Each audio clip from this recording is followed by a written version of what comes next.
This week's episode was brought to you by Danny, Todd French, and Sky Janssen. Thank you, Danny, Todd French, and Sky Janssen. It's with the generous support of listeners like yourself that we get to keep podcasting on frequencies normally unavailable to listeners on this timeline, and keep avoiding the ever-increasing threat of detection by the time police who desperately wish to shut us down under orders of the hierarchons that rule space-time from the fourth dimension. If you also wish to contribute to the ongoing generational subterfuge of the Black Iron Prison, please visit www.patreon.com/thewholerabbit, where your monthly donation of just $5 will earn you the satisfaction of liberating all conscious life in every dimension, but you'll also get access to our library of extended episodes, a 5x5 vinyl sticker of our cover art that may or may not be embedded with RFID disruption nanochips that disrupt adrenochrome harvesting, patent processing, but also access to our Discord server, which is the best place to chat with fans and creators of the show in one place. This week's episode sees us entering the mystery of the woods and why strange, spooky, and downright weird things happen there. We discuss centaurs and a menagerie of other cryptozoological mythologies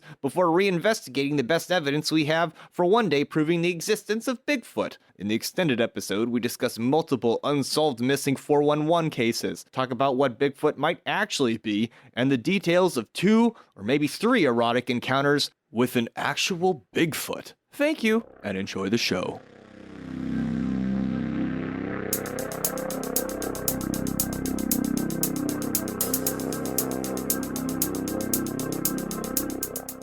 Check what? Check 2? Check you out.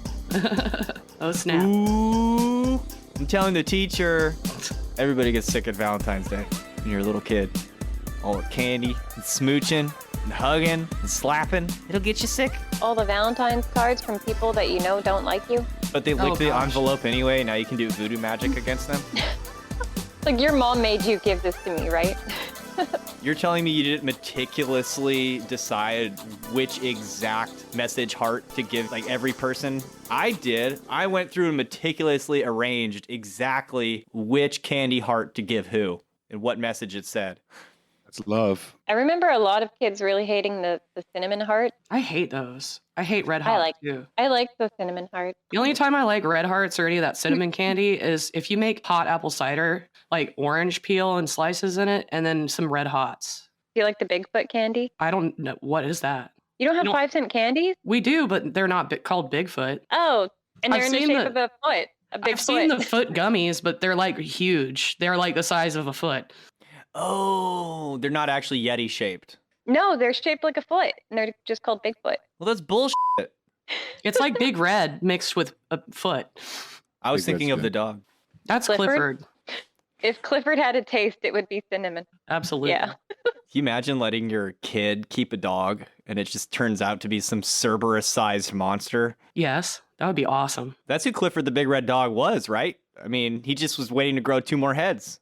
Yeah, he was red because he was covered in blood. They don't tell you. A true hellhound. Covered in the phlogiston. Imagine you just let him go because you couldn't handle the dog anymore, but you didn't know it was going to grow to that size. Then what happens? He'd probably be cool. He'd just like hide up in the woods somewhere. Imagine just Clifford as a wild dog. Just like, hello, everybody, and welcome to The Whole Rabbit, where we go a whole lot further than just setting out a bunch of apples in a mud pit and wait for Big Smelly to approach our team of the all-female researchers who curiously refuse to point the motion detection cameras at their tents because it's nobody's business who they have after hours. Nay, we're too busy suing British Columbia's Department of Fish and Wildlife for negligence of duty because there's a cold, shivering, endangered, hungry, smelly forest ape out there somewhere missing his food stamp card, and all you have to do is put on this ghillie suit and hike 10 days with me into the mountains, and I'll show you exactly the injustice this poor creature faces on the daily, because this week we're discussing what lies waiting for us in a woods. Centaurs, Bigfoot, and missing 411. I'm your host, Hack Rabbit. I'm joined this week by the dog woman, Mari-sama. Malachor 5, Lord of the Geriatric Ring. Young, I swear it. And baby Bigfoot bait, Heka Astra. I don't know what that even means. You don't have to, you're just the bait. But thank you for writing like 90% of the episode this week, Heka Astra. You're welcome. I mean, it takes a Canuck to really get into Bigfoot, I think, because you guys actually have them. I come from the land of Sasquatch. Hey, that would make a great song. You could just rewrite the lyrics to I come from the land down under. Exactly. Well, Todd Standing is suing British Columbia, or he was, for negligence of duty because he has proof of Bigfoot and Fish and Wildlife just won't do anything about it. Gross negligence of duty. Shame. I mean- shame on Canada. We have trail cams now. I don't know why more people aren't seeing them. There's a vast wilderness, though. You'd need like so many trail cameras to like. It'll give the Yeah. Mounties something to do, right? You know what is in the wood? Like they're Deer. Lots of deer. Luke and I were watching this like documentary where they were trying to find. They put a bunch of trail cams up in the wilderness, and they were trying to, get pictures of Bigfoot. And in the span of like 30 days, they only got like what was it, like 12 pictures of fucking deer. Yeah. You know how many Oh, deer wow. there are, and they only got there's so many deer, and they only got like 12 pictures of deer. Good job. Free meat. Hey, at least you know where to go grocery shopping when the shelves are bare. I guarantee they set up like 2/3 of them wrong. Hey, GM, we forgot the batteries in this one. Oh, they're upside down in this one. Oh. God. One of our listeners suggested we do an episode about the high strangeness that can happen in woods, and I realized we've never talked about Bigfoot, and we've only briefly discussed some of his cryptid friends. We fleetingly brought up Bigfoot in the Giants episode. That's true. So it's a nice lead in. I think by the time I'm an old man, Bigfoot will just be another ape, and science will have to pretend that it always had a hunch and it was just waiting for proof. Currently, though, Bigfoot belongs to cryptozoology, which is the study of unproven creatures like Dogman, Loch Ness Monster, Bigfoot, gnomes, and Courtney Love. Yeah, a lot of like lumberjacks and loggers, they have a lot of tales that go back to like the late 1800s, early 1900s of various different creatures that had different properties and habits. Bigfoot being one of the more common ones. Natives talk about them, settlers talk about them. There's plenty of anecdotes all throughout history of these creatures. And in different locations around the world. Because of GTA, I always call it the Yeti, and then people correct me, and I'm like, It's somewhat related, but it's not the same. It wouldn't be the same actual species if they were discovered. Do you guys have kokanee beer down there in the U.S.? Kokanee? Kokanee. How do you spell it? Kokanee. Kokanee. No, but I think I've seen it. They might have it up north. It's a Canadian beer, and on the can, if you look, you can see a tiny little silhouette of a Sasquatch that they always put somewhere on the mountain. Oh wow. Like it's so prevalent here that like you see it all over the place. our story truly begins with the Greek hero Acteon, son of Aristeus, a shepherd and longtime pupil of a half-horse, half-titan, half-man named Chiron. After all, if you're an ancient Greek hero, that's what you do. Study under noble Chiron, the first of the Centaurs, as he is known.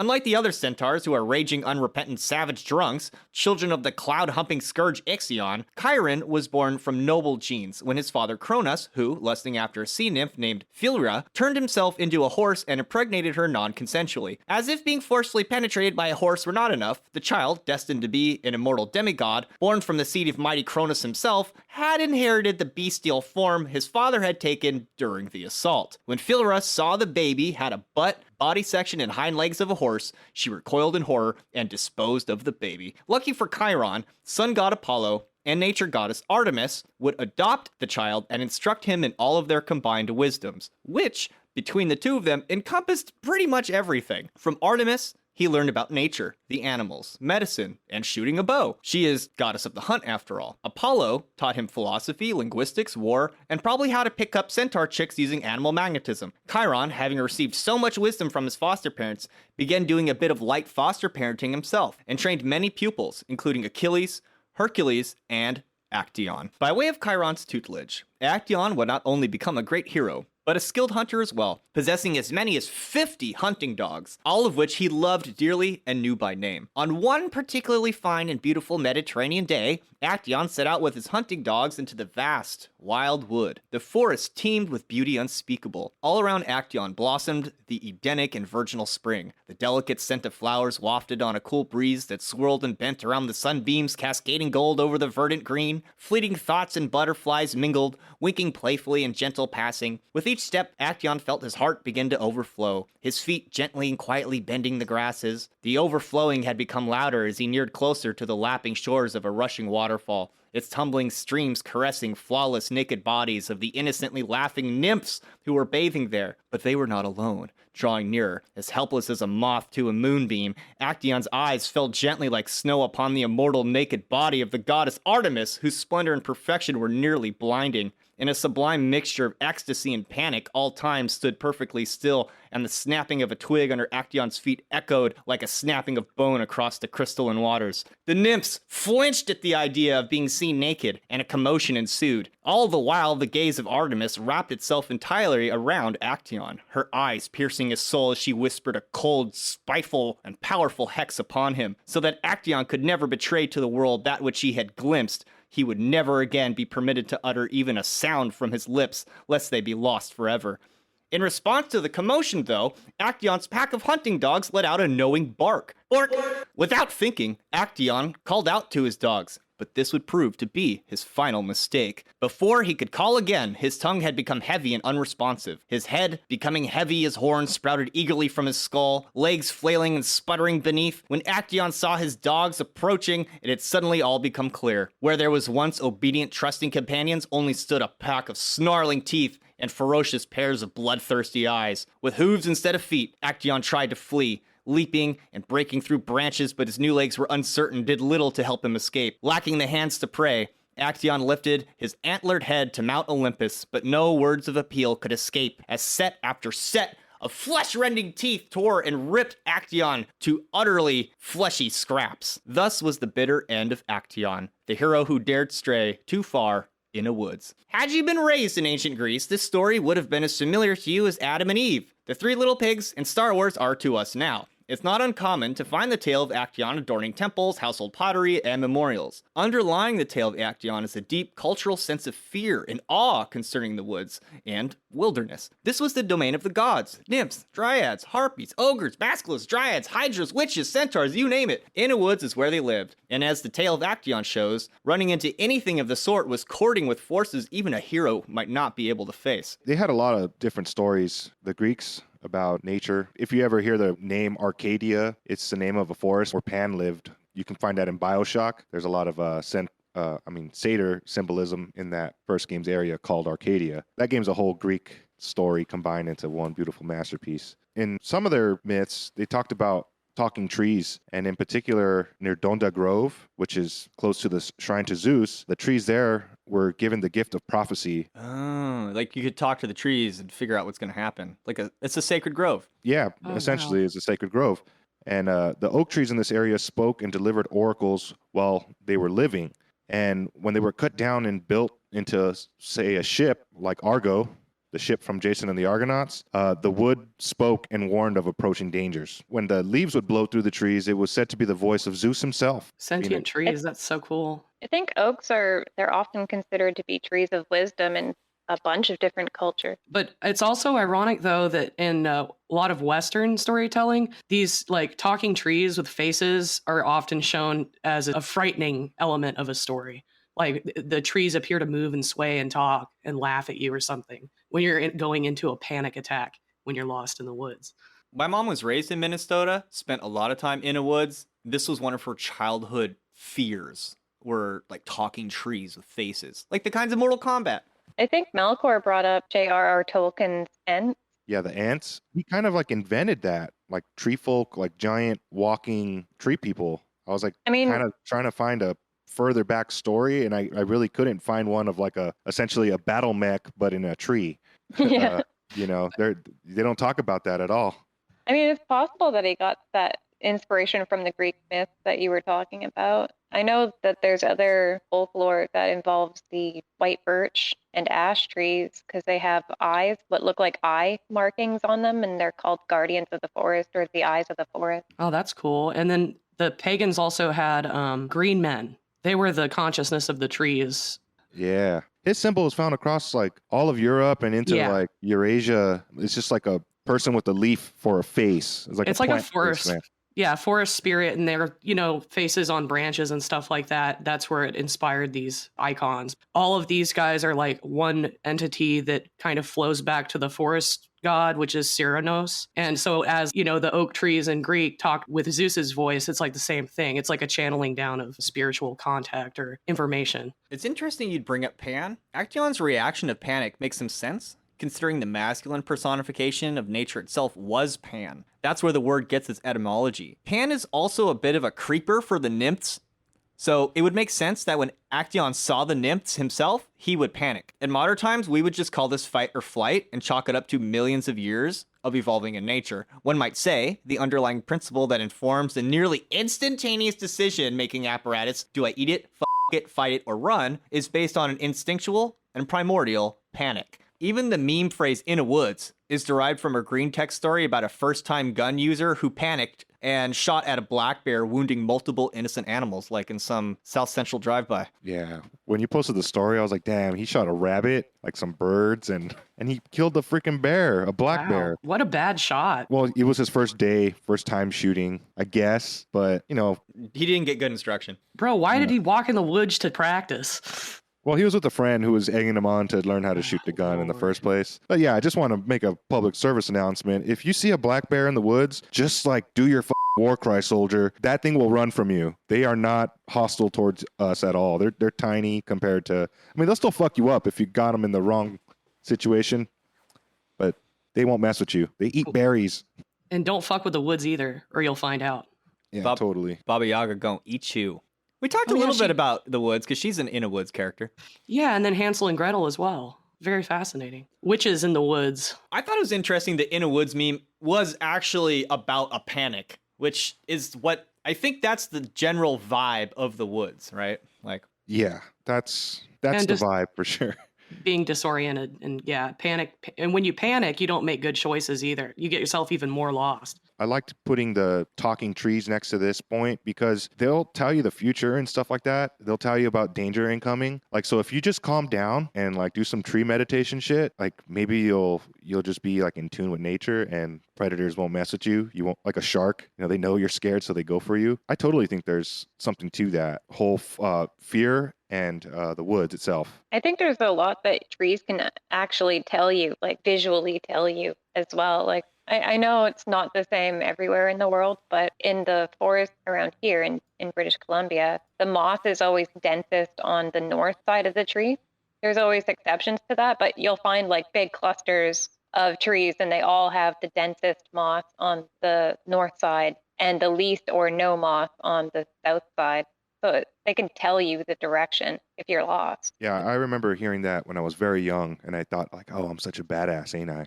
Yeah, I knew that too. I don't think it's relevant in a lot of places that are below the equator, but definitely around here it is. It sounds like if you had the wisdom of the trees, you were possessed of some extra knowledge, wisdom, or power. When we talk about the sacred grove at Lake Nemi, we've talked about how you have to break off one of the boughs from the sacred oak tree and slay the high priest in order to become the new high priest. We know that when you make a magic wand, it's good to have certain wood from certain trees. Yeah, before they bear any fruit. That's what Levi says. I think oak is a very popular wood for wands for that exact relationship to wisdom. It's considered the king of the trees in Druid. Like if I was somewhere and a freaking lightning bolt hit an oak tree, I will magically stop everything I'm doing in my life and like try to live there. Like I'd see that as a sign from Thoth, Odin, Mercury, Hermes, like be here, dude. Make this into a wand or a staff of some sort. Oh, that'd be cool. You know what happens when a tree is struck by lightning? No. Oh, those patterns? Well, okay. Lightning strikes the tree, heats up the sap so that it turns to steam, and all the bark is stripped off in an instant. Oh, whoa. Yeah.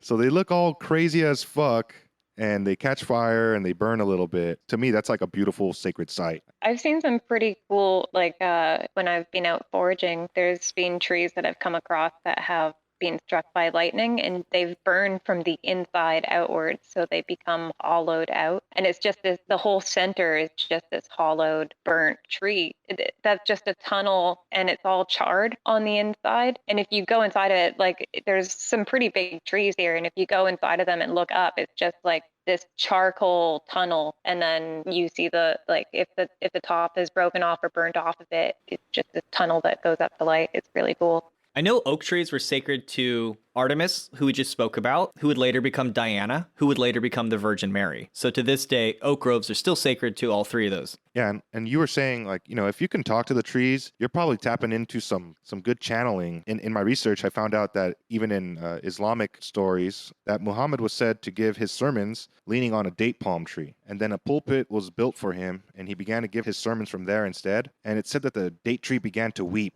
Muhammad then descended from his pulpit and he hugged the tree, stroking it to give it comfort. And the prophet then said, quote, "It was crying for what it used to hear of religious knowledge given near to it." And this is accounted in the official Islamic hadith tradition and was witnessed by everyone at the congregation. Yeah, the hadith is all the stuff that's not in the Quran, but Muhammad approved of. And there's a lot of tales of Native American talking trees, like faces on trees, like in Pocahontas, the grandmother tree thing.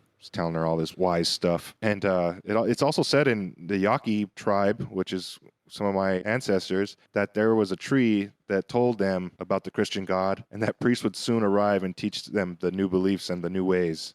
What? Like, oh. Yeah, I was pretty mad about that. I was like, oh, well, like, why didn't they fucking try to stop them? But like, it's not about that, I guess. The tree's telling you what to do. Fucking do it, I guess, right? But this tribe, they were like transforming into animals during their trip outs, their drug trips. Like a lot of that stuff is accounted from this tribe. Isn't the rune for protection a tree branch, essentially? It's like a stick with two little prongs coming out. Looks like a stick figure of a tree, yeah. Like algae. Algaes? Yeah, algae. Algaes? Algaes. All the jizz. Some trees smell like I think it actually. Right now. I think it's actually pronounced algaes. It's just, well, the tree jizz is not good for my sinuses. It's the cum trees again. Yeah, that's what pollen is, by the way. It's just a bunch of... You're getting bukkake'd by all the trees. It's all up in there. I think there's a lot of wisdom in trees. I learned this from Twin Peaks, is that the whole country of Tibet is above the tree line. So I don't think you can get this kind of wisdom being a Tibetan monk, unless you like astral travel into the woods. I know here with the local Coast Salish indigenous people, they believe that a lot of the old growth trees are directly related to the ancestors. So it's even more of a shame that they're logging them. Yeah, I'd say so too. Massive amounts of like the forests are gone from the world. Like that's a lot of life essence in our sphere of Earth that's like going away. Unless it's like properly reused to like plant more. It's well, just... they're cutting down trees that are like, over 1,000 years old, and to the indigenous people that they're cutting down their ancestors. Yeah, and I had a lot of meditation on, Twin Peaks in the research for this episode, especially for this quote that I have here by Sheriff Truman when he's getting Dale Cooper in on the Bookhouse Boys, the secret society that protects the town. There's a sort of evil out there, something very, very strange in these old woods. Call it what you want, a darkness, a presence. It takes many forms, but it's been out there for as long as anyone can remember, and we've always been here to fight it. So a lot of Twin Peaks is talking about fear, and we've talked about pan and panic, and in the modern world, we can appreciate the beauty of the woods. And I think this is due in part to our technological advancements and, just having other people go out and do the dirty work for us. They have maps of all these crazy terrains, but they themselves probably had a deep respect for all of the nature that they encountered. It's inherent in our DNA, it seems, to be afraid of the unknown. For ancient humans, and I'm talking like cavemen, like maybe even before fire, the forest personified the whole primal concept of fear or being afraid. Before, we didn't have unbreakable weapons, you like steel. I'm talking about like sticks and stones, and that just increases the fear factor, especially at night. You have no idea of where you might be or where you're going. So if we put ourselves in that mindset, we can begin to understand how ideas of haunted woods and forests arose. Tales of people going missing or being eaten by creatures in the forest go back as far as time does. I imagine people discovering a body of a fellow tribesman mangled, half-eaten, and spread across the threshold of a cave as a clear sign that something is out there, just like that bunny from Monty Python's The Holy Grail. Don't fuck with the rabbits. Get away from his hole. It is the rabbit. Run away! Run away! Doesn't it kill Lancelot? It bites his head off.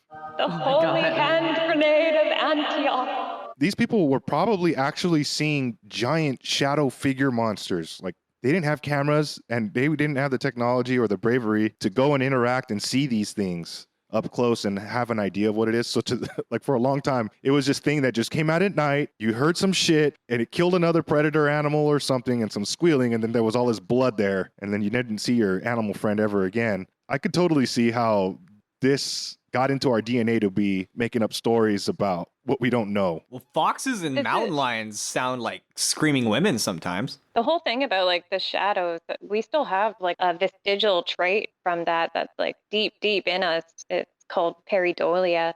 That's like the recognition of faces in shapes. You know how sometimes you can look at even just like a pattern, maybe in the stone, and you'll see like a face in it. You recognize faces in different things that obviously there's no faces in. And that's a vestigial trait that's left over from the actual need to survive and like seeing the shapes in the darkness. The Green Man. Yeah, and if they even try to like paint it on a cave with their primitive artwork, it got washed in time. So that's what really sucks, is that there might have been some really cool stories that they had their ways of documenting, but we just don't have them anymore. We learned from those cave paintings in France that ancient humans had an incredible grasp of art. Back to Acteon. He was really only a good hunter because he'd studied under Chiron, who, himself, was a student of Artemis. Interestingly, the bridge between mortal man and Artemis, the personification of the hunt and patron of wild animals, was a half-man, half-beast, or centaur. So, from this we might say, man is one step removed from nature and the beasts, which, despite being his greatest teacher, threatened to swallow him from within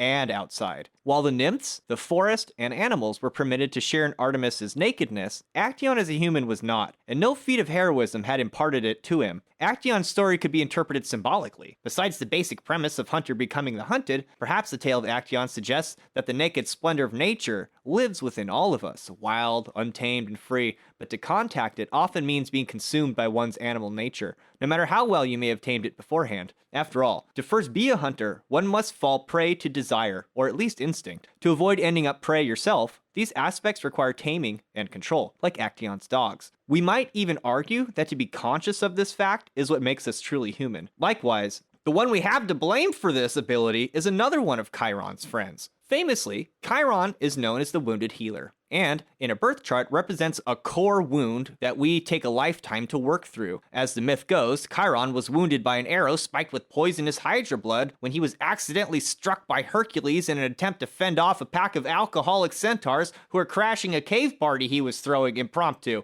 Unable to heal the wound, the great healer Chiron would allow Hercules to trade in his immortality for the life of Prometheus, who Zeus had chained to a rock to be tortured eternally as a consequence for helping humanity out one too many times. Depending on exactly which myth you're looking at, some details change, but the overall idea is the same. Prometheus is the titan who created humans out of clay. Protecting us from the flood using his favorite human makes him almost exactly like Enki in the Sumerian myths. Prometheus's name means foresight, and it was he who imparted upon us this ability when all the other good parts, like claws, wings, and fangs, had been used up while creating all the other animals. The word Prometheus likely has Vedic roots, which suggest thief. After all, it was Prometheus who stole fire from the gods and gave it to humanity. Thus, it was Prometheus that imparted humanity both fire and the ability to imagine things in the future. Lastly, Prometheus played one more clever trick against Zeus, which caused him to accidentally set the precedent for humans sacrificing the inevitable parts of animals to the gods and keeping the nutritive parts for themselves. For this, Zeus chained Prometheus to a rock, then an eagle would continuously eat out his liver each day as it magically grew back. Interestingly, livers were used for divining the future, and combined with Prometheus's name, the body part was an intentional choice. Long and the short of it, Prometheus was doomed to have a very bad time forever until noble Chiron gave up his immortality that he would be free. So if we take the Greek myths at face value, it was Prometheus who gave us both A, the bonfire, and B, the ability to model things in our mind. Probably the most important piece of the, oh, you want to create a civilization starting kit. And then notice, like, if you do go in the woods for camping, first thing you do is set out a campfire and go get wood for the campfire, because the fire keeps the predators away at night. So there would be less death. You could see where you're going, and you could see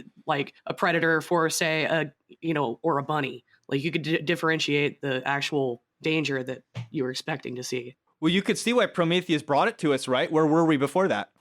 Monkeys in the trees? Hiding in trees. Scared out of our minds.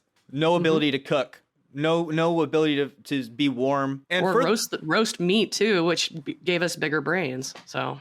And because we wouldn't have forethought, it wasn't even obvious to us each night that the sun was ever going to come up again. It was like a miracle each time it happened. It's so hilarious, man. Or like when eclipses happened, they were like, what happened to the sun?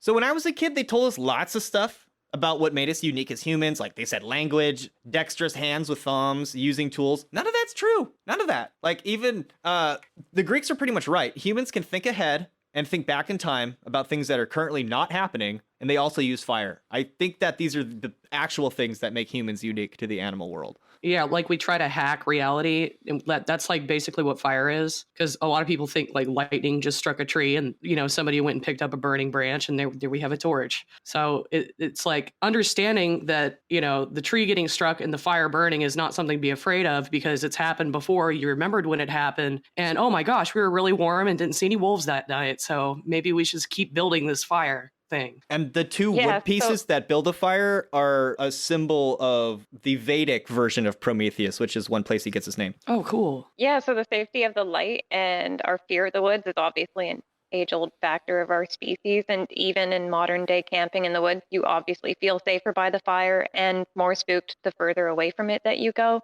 Mm-hmm. And at some point, the humans were removed from the balance with nature because of the use of fire and tools. That's what I personally think. I recall hearing a historian or an anthropologist define the point of separation from nature to civilization as being the deliberate healing of broken bones. And upon investigating this, the deliberate healing of bones can be traced as far back as 135,000 years ago from Neanderthal bones studied in Croatia. So I think the combination of tool use, fire, and healing broken bones is what separates us from what could be considered the wilderness of the animal kingdom. And the creativity, like the imagination, we'll look at a stick and a piece of twine and we see a shin splint or something to heal your broken bone. That takes creativity as well as planning ahead. Forethought. Yeah. That's why calling magic art to me is like that encompasses it, right? You're artful in your healing. That's magic. Like it's abstract thinking. Okay. I also think that this was around the time you said 135,000 years ago. That was around the time humans got arrows, I think. So there's Artemis. Mm-hmm. That's a tool. They saw a sharp rock and taped it to a stick and then they threw it, It's just intuitive. It really seems like there was like a very specific point in our history where it just and then this happened and we were no longer wild people. So yeah, we became more and more separated, sitting around the fire where it's safe and warm. Our ancient ancestors discovered the ability to process flesh with it. And I personally believe the first meal that came from deliberately made fire was human. Like someone fell into the fire by accident and they were like, whoa, waste not, want not. They ate the meat and then they figured out maybe it was better that way. They probably started putting all sorts of crap on top of the fire after that. You look pretty good over there, brother. Get in the fire. I'm like, either someone fell into the fire or maybe there was like a forest fire and they happened across like some animals that died in it and then they ate the meat anyways and realized it was so much easier to chew. It smells really good.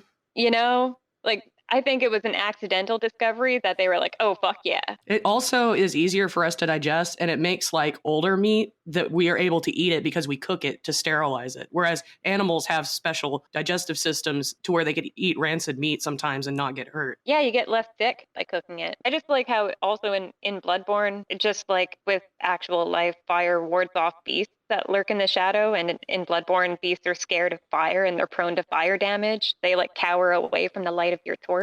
I think that Bloodborne is commenting on how people retract in fear from a light shining upon their animal nature and bringing the shadow to light, so to speak, because naturally we find it terrifying what beasts and unknown lurk in the dark. And I think this is as true regarding one's shadow and animal self as it is the darkness of a forest. And then also notice that when you do uncover that shadow self, how do most people react? Fight or flight? Panic! Like an animal. Yeah, I think a lot of people that aren't really ready for the shadow work, they'll see aspects of themselves and then they'll just try and bury it right back down where it came from. Like, no. So maybe if you were doing astral work and you wanted to come into contact with your own shadows and face them, you may go wandering in your own inner woods, your own mental astral woods. Dagobah. I had a vision of this when I was meditating once, and I had a vision of a forest and of me chopping down these dead trees, clearing the dead wood from the forest and building a giant fire in the center. And it's just, that was when I was doing shadow work, actually. That's interesting. Awesome. Well, you have to build the fire from the trees, right? You gotta bring some trees down, ideally with some tools or some help. You can't just karate chop a tree down unless you're, fucking... Well, you just get started. It's just getting started. Even if it's just you working on the trees. I mean, that was a really helpful symbol. And it makes sense that I saw it when I did. Just call your astral beaver friends. They'll chop that tree down for you for $5. There's a reason people like Minecraft. Yeah. There are beavers in Minecraft? They need to make... Yeah. That would be so great. I think if you held a torch up to a Bigfoot, he'd be like, fire bad. Cheese it. Well, let's get into Bigfoot. I think the fire thing makes sense because from what I understand, the use of fire allowed our jaws to shrink because we didn't have to chew all this raw meat anymore. And one reason apes have like a pointed head is because of the way their muscles connect to their rest of their cranium. And it makes their jaws have to be bigger and their heads pointier just so they could chew raw meat. That makes sense. I don't have to read this. Okay. We can jump around then. So I think Bigfoot exists. But popular interest of Bigfoot began with Jerry Crew in 1958. He took copies of 17.5-inch footprints left behind in Bluff Creek, California. Right. He made like casts, right? I believe so, yeah. And even though there's been a handful of hoaxes, and people are always trying to take credit for things, that even whether they did it or not, it's more or less well known that you can't really fake a true footprint, which is why people take such interest in making molds of them. And it was here in 1958 that they began calling this creature the Bigfoot. It would take so much time. Like, I don't even think it's possible to make a Bigfoot fake footprint with all the dermal ridges. It is hard to fake a footprint in general of any kind. Yeah. And the weight displacement of how it comes down as the creature's walking, like I just don't think that. Yeah, the pressure patterns are actually completely different than a human footprint. So you could even think, oh, what if we made a model of a giant human foot and pressed it in here and called it a giant ape? That's not going to cut it. None of that comes close. The toes are splayed differently. The muscles are arranged differently. The whole thing will look different. Even if you stuck like a big foot boot onto somebody and then had them walk with those, like they wouldn't weigh enough in relation to what they get from these footprints for the indentation. And the dermal ridges on top of that just makes it seem ridiculous that people would call some of these footprints fake. Like, sorry, go ahead. The closest thing we're going to get a fake to these like actual footprints are like if they belong to a bear or some other animal. They're actual footprints though. But this is why we call him Bigfoot here in North America, because that's what the evidence we have of him. In 1967, though, Roger Patterson captured the famous footage, no pun intended, we know today as the Patterson-Gimlin Film. On this particular day, Roger Patterson and Bob Gimlin were out looking for Bigfoot specifically. I thought that was an interesting part of the tale they usually leave out. Supposedly, they were Bigfoot hunting. They were Bigfoot hunting. They went out to look for Bigfoot. Well, I think that they saw it before and they were like, all right, let's bring the camera next time. Yeah, like a portable camera in 1967 is no joke. That's like some serious equipment. Yeah, I mean, these guys are out hunting. They probably have guns. They're probably well off. They mean business. They got horses. I guess there had been footprints or sightings of this local legend in the area, so they went out with their rifle, their video camera, on horseback to find him. What they captured on film is the video you and I and everybody else has seen a million times. Judging based on the size of the creature in the film and the footprints recovered in the area, it's speculated this giant weighs about 700 pounds. Recently, high-resolution digital microscope analysis of the raw film itself shows mouth placement much lower than humans, akin to chimpanzees, with noticeable facial expressions and mouth movements that couldn't be seen until this technology existed for further analysis. Oh, I found this interesting too. Another interesting fact is that Dr. Jürgen Konsak, a professor at the University of Minnesota, did a walking experiment with an enormous and handsome athlete in an attempt to recreate the gait of the creature captured in the Patterson film. And it was actually determined through motion capture assisted mimicry that whatever was on the camera that day walked in a way that could not be replicated by a human at all. So the gait itself, the way that the creature lumbers around, it would be probably very painful or uncomfortable for us to even emulate it, and we probably couldn't do it naturally. Yeah, they said it was impossible for a human to move in that specific way. And watching the footage of the athlete trying to do it, it's like this weird kind of pigeon-toed goose walk. Yeah, it looked really awkward. He looks so uncomfortable. They picked But like we can't naturally actually do that because, you know, apes and gorillas, they have a different gait than us too because they can climb trees. And a lot of gorillas run on their knuckles too. When they run really fast, they come down onto the ground on all fours. We are not built to do that. they did a great job picking like the biggest, tallest, widest, most A gorilla. like, and this dude was super precise. They were like, move this way, and he would do it exactly and hold his position. Like, they did a really good job trying to do it. And long story short, like when Bigfoot walks, near the end of his step, you can see the bottom of his foot is like perpendicular to the ground, which is not really how humans walk. And it's really hard to walk that way.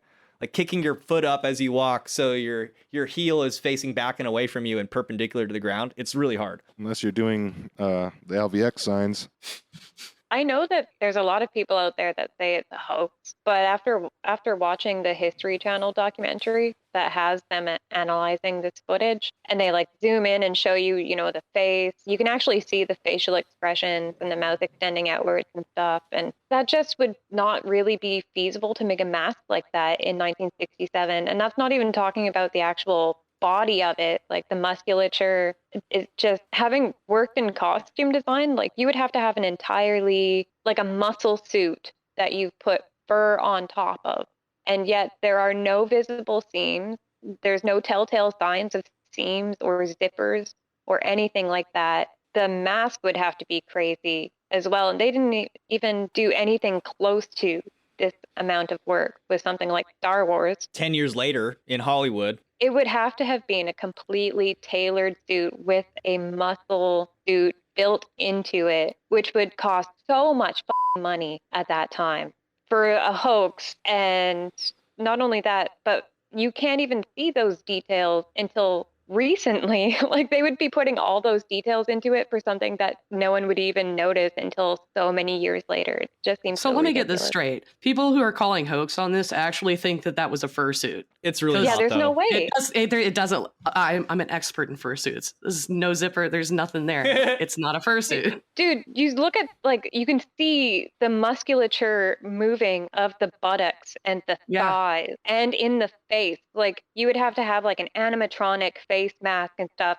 And no one's going to do that when you can't even see that on fucking 16 millimeter film until so many years later under a too many microscopic coincidences. analysis. Like, that's fucking real footage. I'm sorry. Netflix nowadays can't even get their period costuming right. Go onto YouTube, type in the word Chewbacca, and tell me that the Patterson-Gimlin film is a suit. It's not, dude. Like, Chewbacca is clearly wearing pants with fur on them, and whatever's in the Patterson-Gimlin film is a creature with fur on it. It is night and day difference. Chewbacca is obviously a suit, and the Patterson-Gimlin creature is obviously not a suit. They don't even show like the bottom half of Chewie most times in the film because like it's so obvious. There's like, and there's really no mask either. It's just makeup. Like they Right, couldn't make here's a the- mask of that detail. the thing is, like, if you were to do a form-fitted fursuit that is tailored around your legs or around a muscle suit, even the legs would have to have zippers because faux fur does not stretch. Yes. So like, And you would just see a man's leg with fur on it. It wouldn't look like an animal leg. yeah, every part of that suit, there would have to be a zipper in the back. There'd have to be zippers down the sleeves. There would have to be zippers down the legs. And then they'd have to figure out a way to make a seamless connection between the pants and the feet and still have it that form-fitted and allow for movement is just not feasible. That an athlete can't do. Even doing movement that's unnatural to humans in such a suit sounds just stupid. Yeah, and it's so massive too. Like you'd have to put some like mech suit inside of that thing so somebody can stand in it and be that tall and walk around. And that would just mean it's heavy. You can't move that way. Yeah, this is one of the things that a lot of people are like, oh, it's just a fake thing. That I'm really heavy on. Like I think this one's real. Yeah. All right, and then on top of that, the footprint left behind by that Bigfoot was 700 pounds. So you'd have to have someone in an impossible suit weighed down by 700 pounds, making these footprints. Doing impossible body motions? No way. It's just silly. So, over 800 documented reports of Bigfoot exist in Washington state alone. One example is a 911 call in rural Washington. Dog was killed recently, but there was a large man but not a man, that was in his yard, described as 6'9" in an ape. He had 14 and a half. Those are inches. That's inches. I'm Yeah, sorry, I wrote it point form. So huge feet. Now, Native Americans in the Skookum region, is back as far as 1847, described giant hairy cannibals that live deep in the woods. Skookum, in fact, means mountain devil. It's also extremely fun to say. Skookum. Skookum. If you are familiar with like a lot of Bigfoot stuff, you might recognize Skookum from the Skookum Cast.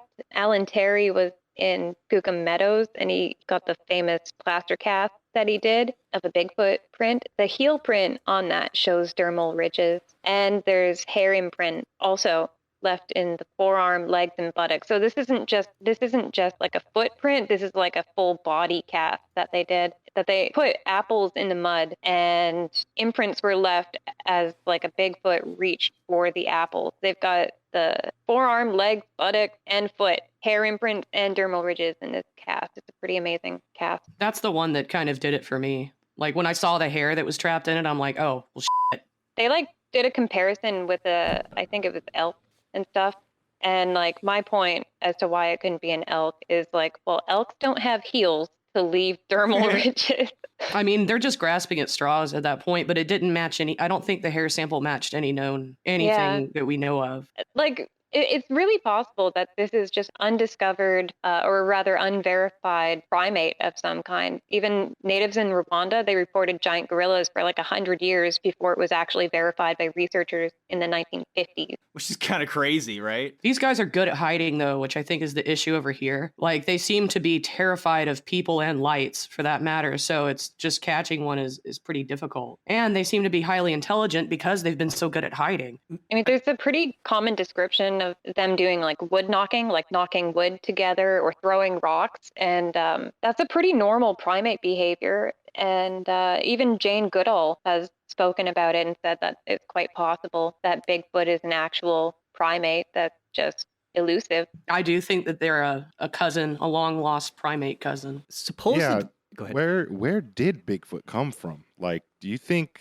Because like, I mean, if you go down this rabbit hole, there's all kinds of stuff, and that they're like an alien race from like a different planet. That I used to think that Bigfoot was maybe a fairy or something that came from the astral world, because there are weird cases of that. We'll talk a little bit more about that, but I'm sort of beginning to believe that they might actually just be normal giant apes in the wood, and they stay hidden because they essentially have to sneak up on deer. You know how quiet you have to be to sneak up on a deer? They're experts. this is true. There's no way a They human's got ever gonna see you if you sneak up on deer. There's just, the humans are like rock level stupid, like in woods. Yeah. Okay, so it's been really well observed that many of us have an average of 1.5 to 2% Neanderthal DNA. Bum, bum, bum. If you didn't know, now you know. So we're all related to Joe Rogan? Sorry. I think it's like a couple tribes from Africa that don't have the Neanderthal DNA. Yeah, there are some people that don't have Neanderthal DNA, and it's being speculated that it's because they were not really in Africa, but they were pretty much everywhere else. So obviously, because we have Neanderthal DNA, and obviously at some point there was interbreeding going on in spite of the 100,000-year-long war that lasted between Neanderthals and Homo sapiens. It's a long war. Yeah, I mean, for as long as we've been on this planet, we've been at war. So why would Homo sapiens interbreed with a species that they're at war with? Well, we see humans do this sort of thing to each other without getting too explicit. I mean, it's highly unlikely that it's because of love. Hey, now, don't assume it could have been. I mean, maybe. Probably not. But the obvious answer is that Homo sapiens and Neanderthals committed non-consensual acts against each other. And the evidence for this still lingers in our genetics. And it's also a pretty well accepted theory that rape, war, and theft with neighboring tribes happened both among the individual species of Homo sapiens and Neanderthals, as well as between them. So is it not feasible then to consider that Bigfoot maybe is a different species of this kind of genetic lineage as well, perhaps evolving alongside humans? I mean, I think it's possible that they might be mostly Neanderthal and maybe 1 to 2% Homo sapien, like the flip version of us, and they're descendants of the Neanderthals that warred against the ancient humans. Or maybe they're the humanoid beasts that never left the forest or used fire. They didn't like we did. Prometheus. They rejected good old Lucifer. It could be that they descended from Neanderthals, but I mean, that's a good point. But it could very well be like how chimpanzees and bonobos and apes, some apes, they're like our cousins. Mm-hmm. So, and maybe there was a missing link that they call it that links us to the primates. Joe Rogan. Like, we thought they were extinct, but there's still some of them around, still evolving to this day. Like, we don't know where in the family tree it is, but it definitely is one of the monkeys, one of us. I mean, there's a lot of people out there that think Bigfoot is the missing link. That's what all the hype was when I was young, is that it's like, let's find the missing link and prove evolution. It's like, well, it may very well be gone, or maybe this thing is related to that missing link that's extinct. We don't really know. I'm going to throw some things out here, like maybe they're a hybrid species that resulted from the commingling of aliens or angels with humans, like the giants that we discussed in the Nephilim episode. Bigfoot sightings often report red hair, as well as strange UFO and light phenomenon being reported alongside those encounters, and all of those seem to draw parallels with the Nephilim narrative. Oh, that's interesting. The red hair. I forgot about that. There was that movie, Harry and the Hendersons, when I was a kid. Oh and my it's God. like, I never knew why he had that bright red hair, but now I know. I mean, they don't all have reports of red hair. I know a lot of the local sightings in BC report dark hair. Yeah, I've seen the dark ones But- reported. There's tons of red hair reports. Like when Jack Black becomes baby Sass. I think Daddy Sass has red hair. I think. And then another possibility is that they're a kind of fae, guardians of the forest, or perhaps a species of beings that evolved to be interdimensional, and that's why they're so elusive. There's also anecdotal stories of humans having sexual relations with man or lady big feet. Woo! Oh my gosh, this is in Venture Brothers, actually. Yeah. I personally think these stories are hilarious because I just get full visuals of like a postulating lady Bigfoot covered in red fur from head to toe, and she's like gyrating her furry hips and making bedroom eyes at some hiker that's just like minding his own business. I love imagining a female Bigfoot, but with just, or a Sasquatch in this case, but just with lipstick on, and that's it. She's just like shaking her pendulous furry breasts at hiker. I imagine a cabaret in a cave. It's all these dudes. Oh my gosh. With like big leaves to like to do the feather dance or whatever. Oh my God. I would pay to go in there. I'd pay a cover fee. I am definitely going to be saying some Bigfoot sexy time actual true stories later in the extended episode because they're too funny to leave out. Oh, I love this. And if you'd like to hear those stories, as well as the Oz effect and quite a few very interesting missing 411 cases, please help support the show by going to www.patreon.com/thewholerabbit, where for just $5 you get all our extended shows. I'll send you a sticker that's at least worth that much. And you can join our Discord server to help us research these things further, because I'm not going to be happy until I meet a Bigfoot and convince him to eat carrots and shoot lasers. Pew pew!